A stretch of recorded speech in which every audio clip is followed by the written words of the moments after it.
Okay, so Trump had an interview with Tucker on X, formerly Twitter, recently, and there's been a lot of buzz over the interview because it actually, well, okay, we're gonna unpack this a little.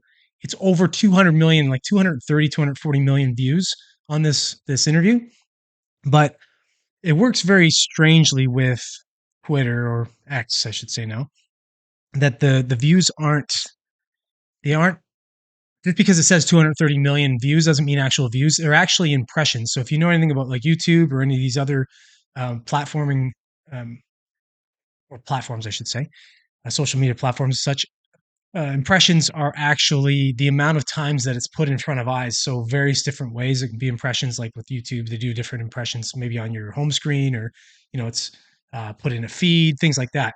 So with X, it doesn't differentiate between views and impressions. So because it says 230 million or 240 million views, it's actually impressions.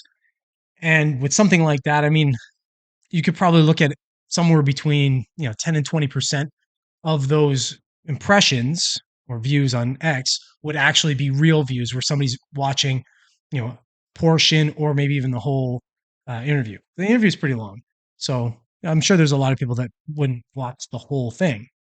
But either way, it's getting a lot of buzz. I'm going to read this article from Newsweek. Newsweek has, I don't know. Newsweek is weird. Sometimes they're good. Politically, they're weird. But let me read this. This is about actually Ben Shapiro. Uh, he kind of reacted to this interview, and this is kind of funny that they jumped all over this. It's almost like it feels like they're taking a conservative guy and they're putting him against another conservative guy, and they're just like, oh, let's create a fight here and watch what happens. So I'll read a little bit of it, and then I'm going to show you what the mugshot looks like. If you haven't seen this mugshot already, it's quite hilarious, actually. So here we go. So conservative commenter Ben Shapiro rallied against Tucker Carlson's interview with former President Donald Trump, calling portions of it Orwellian and filled with softball questions. He's not wrong. They were softball questions. It wasn't really an interview. It was more like a kind of like a sit down chat. I mean, he asked them questions, but they were softball. And again, like I said, I wasn't a huge fan of the interview. It was fine, but Trump tends to ramble on, and it's hard for him to make clear, concise points because he fits a bunch of blowhard in there. But while speaking on the Ben Shapiro show hosted by Daily Wire, Shapiro particularly took aim at a question Carlson had for Trump about former Vice President Mike Pence. Shapiro played a portion of the interview where Carlson asked Trump why Pence has been attacking him, and he said, "You've always been nice to Pence. I've never heard you criticize Pence." That's kind of funny. I can see why you'd be mad about that. Yeah, Trump criticized Pence quite a bit, actually, I think.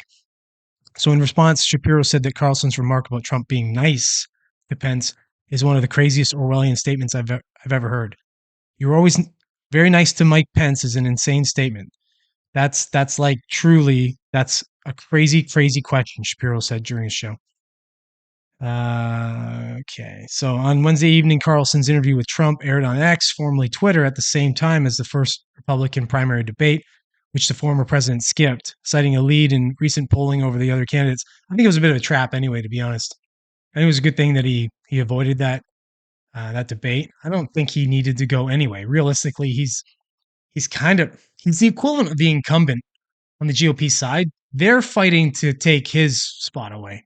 So why should he bother debating at this point? He's so far in the lead. The only guy that has a remote chance of catching him at this point, I think, would probably be, well, there'd be two, be either Vivek Ramaswamy or DeSantis.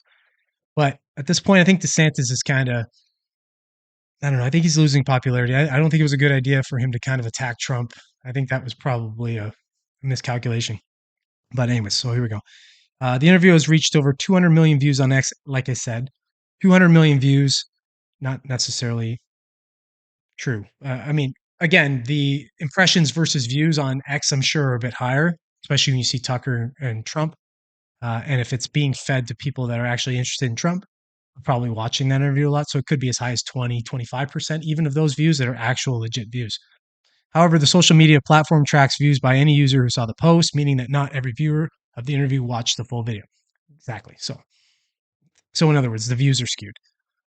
Carlson and Trump touched on a wide range of topics during the interview, such as the current Republican presidential candidates he is running against, the death of Jeffrey Epstein, the January 6th riots at the Capitol, and the different indictments against the former president. Okay, so it's a kind of fluffy article. It just kind of carries on, goes on and on. No need to really read it all, but I want to show you here. I'll show you the mugshot. There's the mugshot. If you haven't seen this yet, here it is. That is a classic mugshot. Perfect. That's like one of the best mugshots you're gonna see in a century. That's fantastic. I love that he put that pose in there. I don't even know what it says necessarily. Is he angry? Does he know it's happening? You know what I mean? It's just kind of like it's just good. It's just a good mugshot. I'm sure there'll be a lot of people already taking advantage of that mugshot on t-shirts and all kinds of stuff. And I think Green Day already has done something with it. So, anyways, that's a band, by the way, if you don't know who Green Day is. Joe, I felt Trump Tucker interview of a puff piece. Exactly. Yeah, it was definitely a puff piece. It's cool to listen to Trump talk if you like Trump, which I do. I do actually like Trump. I think he's funny. It's just he carries on. He just goes on and on and on. So sometimes you're listening to him answer a question. You're going, just get to the point already. Um, oh, and you got the shirt on the way, Joe. Okay, that's pretty cool, man. I Yeah, I might grab something with this. This is a great mugshot. So if you haven't already seen this mugshot, here you go. You're welcome. Um, and yeah, we'll just keep an eye on Trump, see what he's doing now that he's actually got a mugshot out there.